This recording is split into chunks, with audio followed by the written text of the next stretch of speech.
the show is in honor of, and it's a show for all veterans and their families, and for the general public as well. But we bring information to the veteran that is very important to him in his life afterwards, okay? Have a very special guest today. Before I do that, of course, my co-host is Paul Dietrich. He's been supporting us and keeping this thing going. Well, 300 shows. 300 shows in the studio. 300 shows, God bless. Okay, now back to our special guest. Mike Burke is not only the commander of the VFW for New York State, but Mike Burke is a combat veteran from Vietnam, and he served his country proudly, and continued to serve. Wounded in Vietnam, and somebody I'm very proud to meet and know. Mike is a staunch supporter of all Vietnam vets. And we'll talk a little bit more about that as we go. Mike, welcome to the show. Thank you. It's my pleasure to be here. Okay. Well, you know what? Let's get into it right away. We talked about Vietnam and what the Vietnam vet means to you. Maybe you can tell us. Yeah, well, the Vietnam vet means to me is we know what happened to us when we came home. We had zero support. We came home to nothing. You know, we was called baby killers and all stuff, protesting and everything. Went to join the VFW and we're dealing with World War II veterans, and they looked at it like we just had a conflict. They said we didn't have a war. It took me 30 years to join the VFW. Okay, and it took me 30 years to talk about Vietnam, because when I came back from Vietnam, I didn't want, if you didn't know I was in Vietnam, I didn't want anyone to know that I was in Vietnam based on all the protests was going on. And over the years, I joined the VFW because it was time for us to take our rightful place within the VFW. And right now, the VFW is manned mostly by Vietnam veterans. Yep. And I reach out to those veterans now who we have to put the past behind us and let's move forward, because what the Vietnam veteran did for this country and every veteran that came behind us, we wrote the book on how every veteran was going to be treated that came behind us.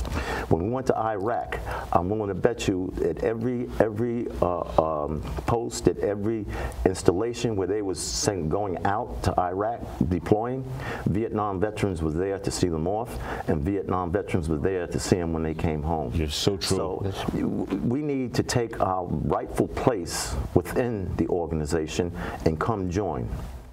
Join a post that's next to you, and perhaps you could go to a post and tell them you want to join, and maybe the post may pick up your first year to welcome you home the way we should have been welcome home.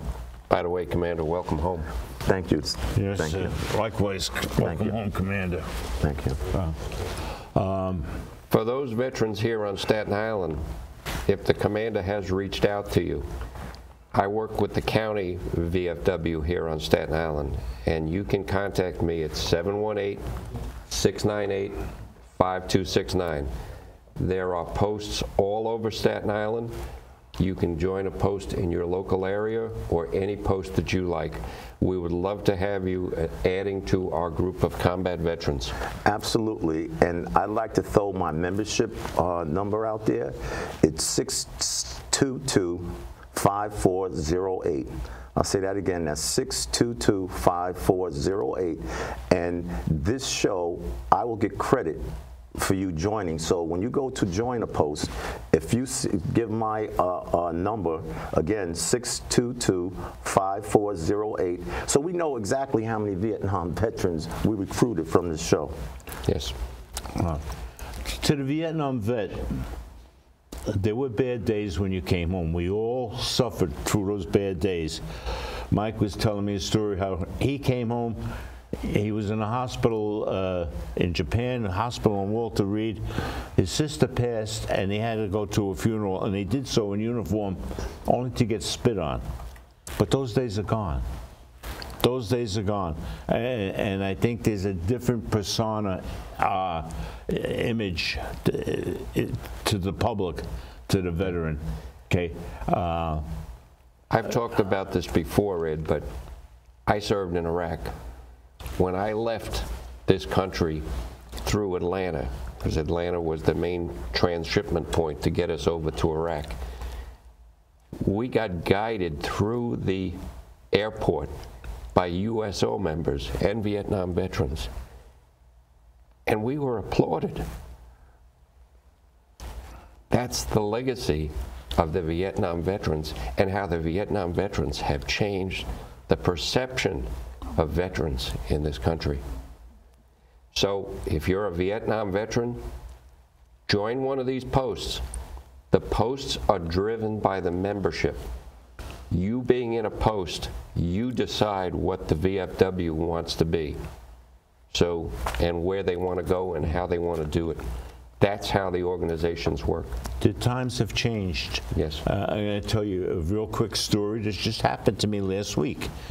I had to go to the doctor's office, and I was struggling to get into the door. I'm using a walker right now because of the surgery I just had. And I was struggling to get into the door, and a young girl, maybe between 17 and 20 roughly, came and she held the door open for me. And as I'm going through the door, she said to me, "Thank you for your service."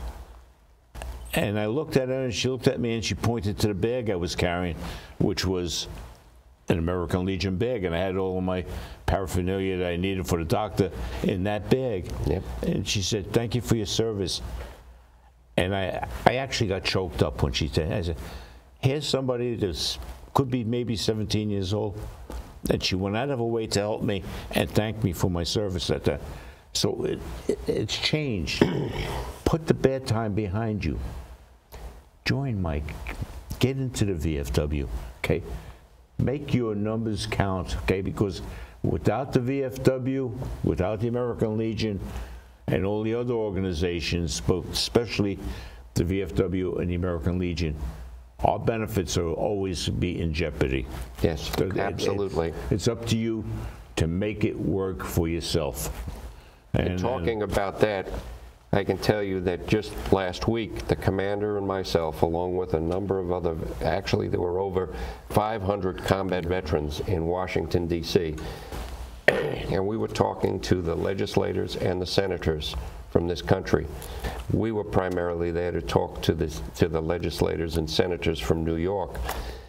But what we were doing was going to talk to them about the importance of benefits for veterans, and very specifically certain bills and legislation that is pending, or in some cases not pending, that needs to be pending. But that's what we were doing. And if you're not a member, when you go to talk to politicians, strength counts. When I go in to talk to a legislator or a senator, I tell them how many veterans I represent. It's numbers. So even if you don't think you can participate all the time in post activities, it's important for you to be a member, because your membership counts. Your number counts. It's the number of veterans you have when we talk to those legislators that convinces them, because they know we vote. Okay. On that vein, the number one item that we talked to them about was sequestration. And we went in and we thanked them, all of the legislators and the senators, for getting a 2-year budget. It's the first step. But sequestration is just a horrible, horrible thing. It's horrible for the military. It's an absolute atrocity for the VA. It just ruins everything. You can't plan. I don't know how you could go, as a VA has shortages in certain doctors' specialties. How do you go and hire a doctor to work at the VA when you don't know what your budget's going to be 2 years from now? I don't understand this. Right, I don't know, Commander. It's insanity to me. Yeah, that's the truth. And while down there, as you know, we had one day we spent the whole day on Capitol Hill. Yes. The following day we're down there, and our Commander-in-Chief Keith Harmon gave a great testimony. He's also a Vietnam veteran, isn't he? He's also a Vietnam veteran, right? That's right. I believe he flew in the helicopters. Yes. He wasn't a gunner, but I believe he was a crew. You know, So, you know, the VFW, we do a lot. We are the only combat organization in the country, or perhaps in the world. Okay, and when we go out there, we go down to Washington, D.C., we have to show the force that we have. Yes. And that's why it's so important for all veterans, our young veterans too, to join the VFW. Absolutely. And make a difference. When they join their post, they can make a big difference in the post, as well as their wife could join the auxiliary. Yes. Okay, we have a very, very active auxiliary, and they can conform their post. A lot of posts across the state of New York has changed to meet the requirements that the incoming veterans like. Yes. Okay, they have a thing. They do family things. We have a program which the VOD, Voice of Democracy, as well as Patriots Pen writing program. Yes. Right, and this, by the way, here on Staten Island, we had a 4th place state winner from my post for the Voice of Democracy. Right, and on the national level, we give out $154,000 at our ceremony for the Patriot winners and the VOD, Voice of Democracy winners. And the young lady who I escorted up there, the New York had a winner, she won $1,500. Yes.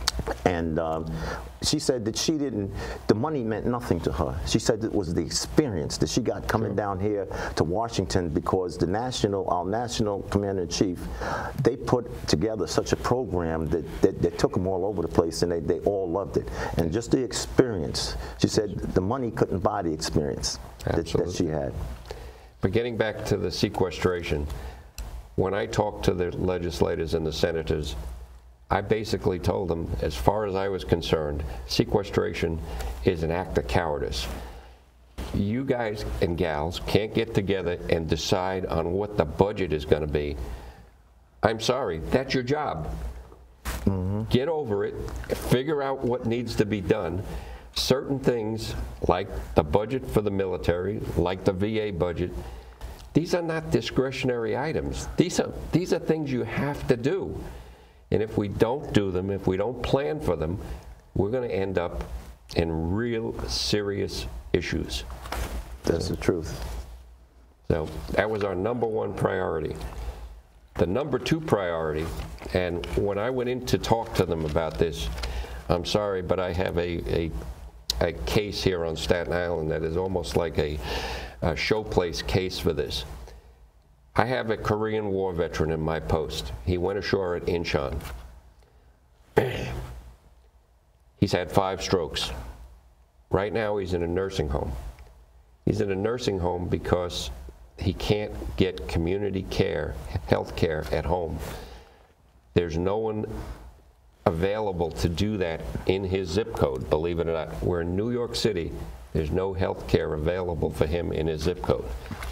I said, I don't understand this. He's a Medicaid recipient and he's in a nursing home. So the government is paying for it. It would be significantly less expensive to have somebody come to his house, help his wife take care of him, than it would be to have him in a nursing home. Yet, there isn't any. It's not available. And yes, there have been a lot of positive things from the VA on community health care. He was able to go to a daycare for veterans here on Staten Island 2 days a week, and that was very helpful. They had rehabilitation services there for him. He was getting some of his needs addressed. But realistically, we're all getting older, every one of us, even you, Ed. Thanks. But we're all getting older. And the choices are really, do we want to maintain veterans in their home where the care is likely better, or do we want them to be in a nursing home? And the atmosphere is likely better. The atmosphere is better. The care has got to be better. Everything is, and it's got to be less expensive. Community health care is absolutely a top priority. It is. It is. And the amazing thing is, when you go to Washington, D.C. and you lobby, Paul, there's something that's missing in all of those offices. It's called common sense. Well, we have some good politicians who really look out for us, sign bills and support bills. We even have a few that's on the Veterans Affairs Committee. So we do have some veterans down there. And they actually, when they listened to the Commander-in-Chief's testimony, it was joint. It was Democrats and it was Republicans. And it was all, they were listening from both sides, and they truly appeared to be bipartisan. They did, and that's what we need to end this sequestration. Yes, absolutely. They both need to get together and say, this is BS. We need to move on. Exactly. A little common sense, like I said. Yes, just a little. Yeah. We talked a lot about toxic exposures, and having served in Vietnam, the Agent Orange issue is a big one. It certainly is. And it even goes beyond those who served the shore. Every ship in the Navy makes fresh water, drinking water, by boiling water and distilling it. Evaporators. The evaporators, that's it. That's how you get your fresh water, that's how you make your coffee, that's how you take your showers. A Navy veteran could have served on one ship and be covered for a toxic exposure to Agent Orange. And on another ship, serving in the same theater, he wouldn't be, or she wouldn't be. And it's simply because, well, maybe he wasn't close enough to the shore. I'm sorry, the chemicals that were out there were throughout the waters off of Vietnam. The same thing applies to the use of the Agent Orange in Korea. I have a veteran in my post who served in Korea on the DMZ, and he drove a tank. He was exposed to Agent Orange. He was there during the period that the VA says it's covered. However, they used that material for 6 months beforehand. So you could have another veteran who was there 6 months before the fellow from my post, and he's not covered, right, and with the same disease. Right, in same context, even being in Vietnam, when they sprayed to kill the vegetation there, I mean, those chemicals went in the water too. Sure. And it went right into the ocean. Right, you know, so that's a valid point, and that's something that the VFW will continue to fight for. Yes. The other one that's out there is, we all know, or most of us that are veterans know about the issues of Camp Lejeune and the drinking water issues at Camp Lejeune. What's not well known, and I served at this base, Fort McClellan in Alabama, it's a closed base now, but Fort McClellan for years has had toxic exposures both on the base and in the drinking water. There's contaminated drinking water there, but there's no research being done. We need to think about these things, and we need to do the research to see what the veterans who served at these places were exposed to and what possible diseases they have from it. Absolutely, because when the Vietnam veteran came home, nobody knew anything about Agent Orange. Took what, 40 years? After so many dying, it's just like so many Marines died at Camp Lejeune, yep. That's when they started investigating. Meanwhile, all these veterans that died and the family didn't know what they was dying for. Sure. And I see the same things. I served in Iraq. I can tell you, I never saw so much dust in my life. I think I breathed gallons of dust. I was there 2 years.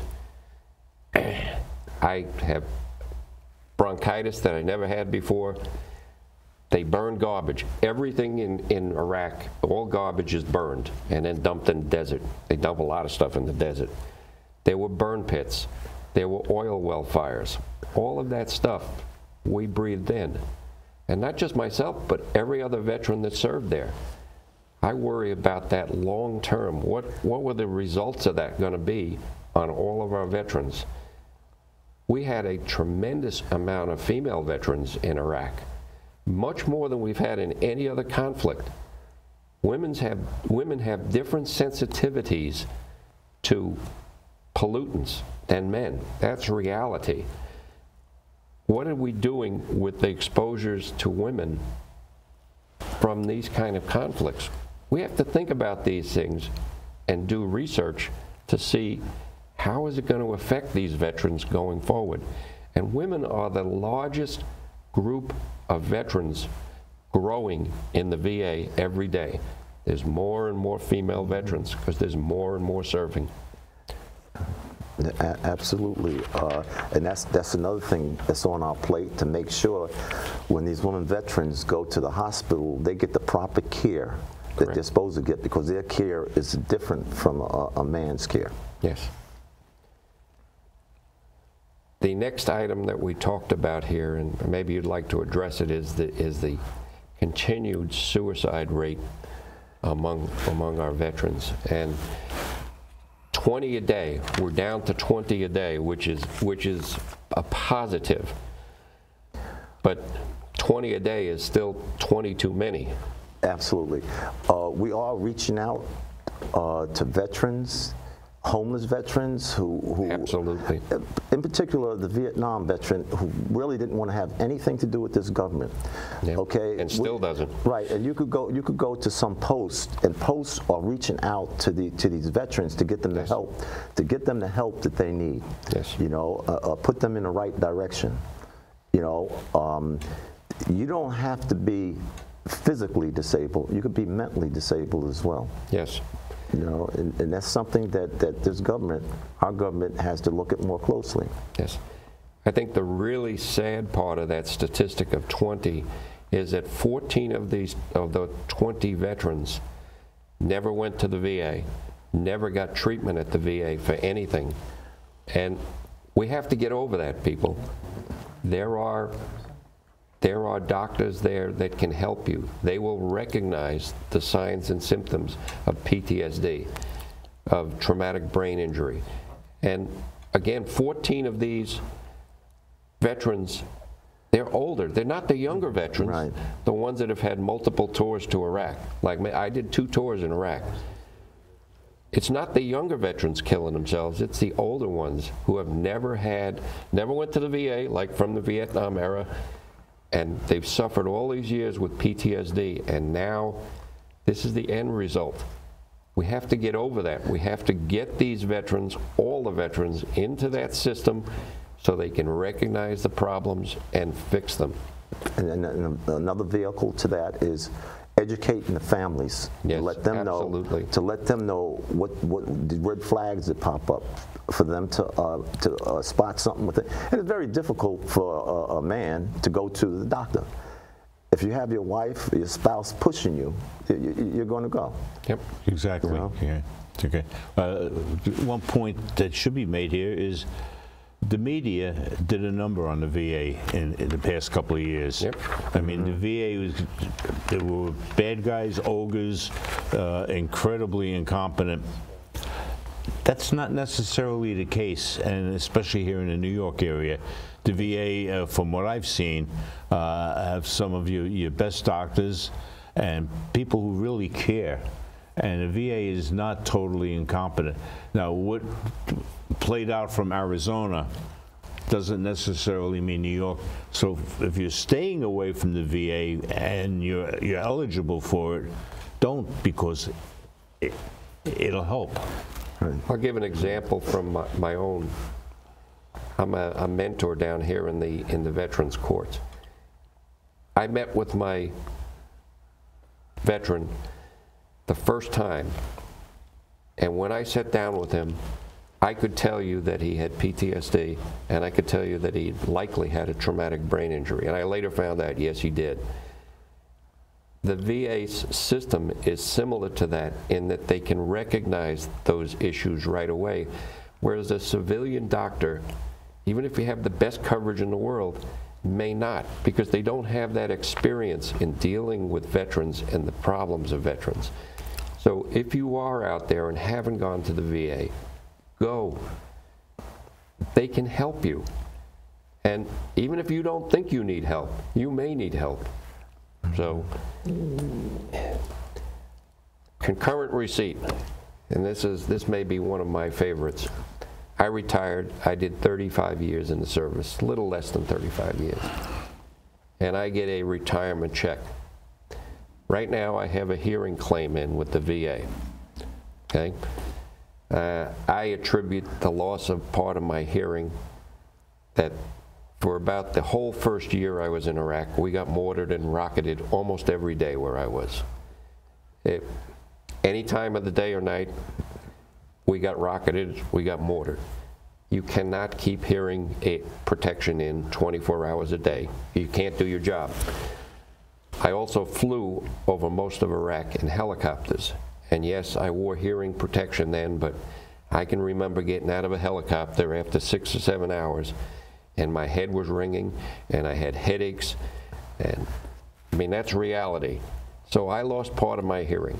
If the VA approves my claim and gives me compensation, they will subtract that from my pension. That's wrong. It's just two separate issues. Exactly. I got the retirement pay because I served 35 years in the Army. The compensation is because while I got served, I got hurt and I lost part of my hearing. It's two separate issues, yet that is the system that we have. And we strongly told them, this is ridiculous. In the civilian world, if you got retired and you got hurt on the job and you got paid compensation for it, it's absolutely two separate items, because Absolutely. It is. It's for two separate purposes.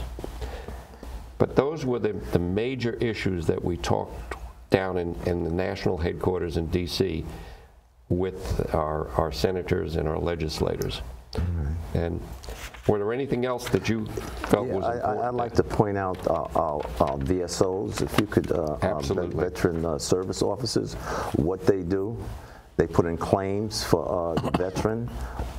I know we have the best in New York right now. Yes. Up in Buffalo, we have a couple in Buffalo. We have a couple in, we have one in Albany. But the greatest thing about the VSOs, they could do your claim anywhere. They're mobile. They don't have to be in the office to file a claim for you. Yes. And in fact, the Albany service officer comes to Manhattan several times a month, and it's there so that if he does need something to meet in person with somebody, he can do that. So he does travel to the New York area to do claims. That is correct. So. That is correct. And like I said, we have the best in New York. Yes, we do. Right. Yeah, we appreciate you coming down and addressing the audience. And I appreciate you having me. And and this is the first time, Paul, I knew you were doing this. And how many years you've been doing this? 6. 6 years, yeah. Right. And this is our vehicle. Yeah. And thank you for having me. Well, I'm going to ask you to come back again, because there are many more issues that we have yet to touch upon, and we just seem to be running out of time today. But I'd be more than happy. Mike, thank you, gentlemen. Thank you. Thank you. Thanks, and welcome home. Thank you. And Paul, thank you as always. You keep watching in honor of. It's our pleasure and our honor to bring this program to you, so we can give you information about your benefits, what you're entitled to, and helping you get along and do better. I mean, that's what it's all about. And that's what these organizations are all about. They're not a social club. They're a club to help you do better in your life. Thank you for watching in honor of. We love you for watching, and we'll continue to bring these programs to you.